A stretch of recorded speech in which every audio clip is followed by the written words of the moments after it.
from the wiles of the enemy. But we must stand within that border, within the realms of the Lord's divine protection. And that means not getting in ourselves, but allowing God to do the work for us. And we're not coming against our enemies, but allowing the Lord to arise against them as we humble ourselves. In Psalms, the 6th chapter, beginning at the 6th verse, it reads, I am weary with my groaning. All the night make I my bed to swim. I water or I drench my couch with my tears. Here was a man who was in deep grief, David, the psalmist. Mine eyes is consumed because of grief. It waxeth old because of mine enemies, because of the enemies. And even David had his own son, Absalom, trying to kill him. What a terrible place to be when you have your own flesh and blood trying to destroy you.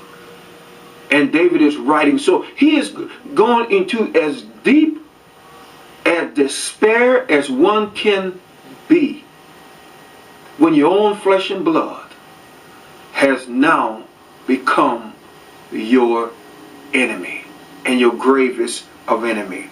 Depart from me, all ye workers of iniquity, for the Lord had heard the voice of my weeping. As David cried unto the Lord heard his voice, and David was recognizing that the God, his God, had heard his voice, and he would bring all his enemies to a point of shame. The Lord had heard my supplications. The Lord will receive my prayer. There's no doubt, he is saying here, that the Lord will receive my prayer, because I am going to him in patience. I am going to him in a way that gives honor to my Father. Did not Jesus say, pray for those who despitefully use you? Pray for your enemies? That's the position that we are called into, brethren. The position of always putting our trust in the Lord rather than trying to do it ourselves.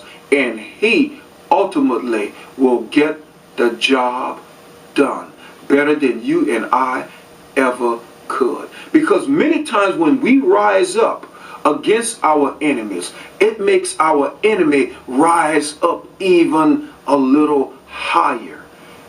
And when we allow that to happen, the enemy then can take advantage of us, because now we are fighting our enemies not with spiritual tools and weapons, but we are fighting them with our fleshly tools and weapons. And I want you to know, my brothers and sisters, there is no one who is in depth with the tools of the flesh or the world than Satan and those who follow him, who are the enemies of the living God.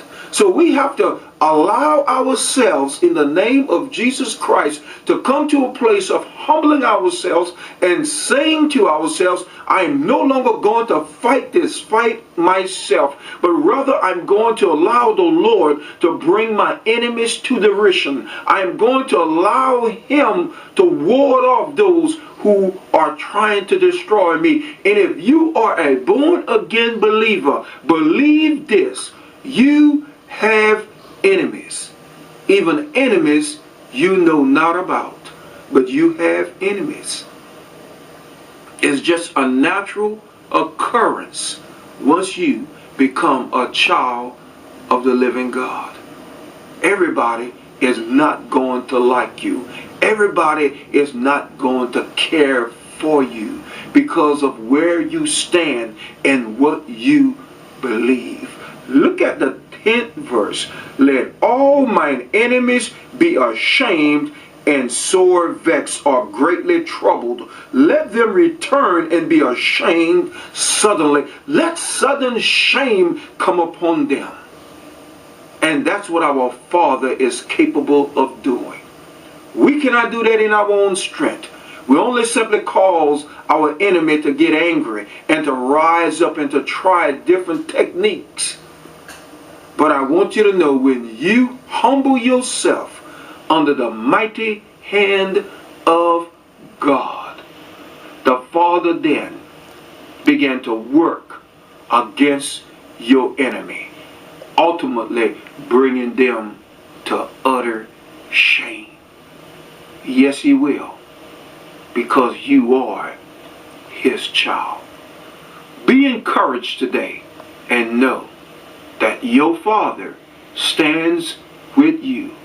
And no matter the depth that you'll go through in this day, remember this, that the Lord ultimately will bring every one of your enemies to shame.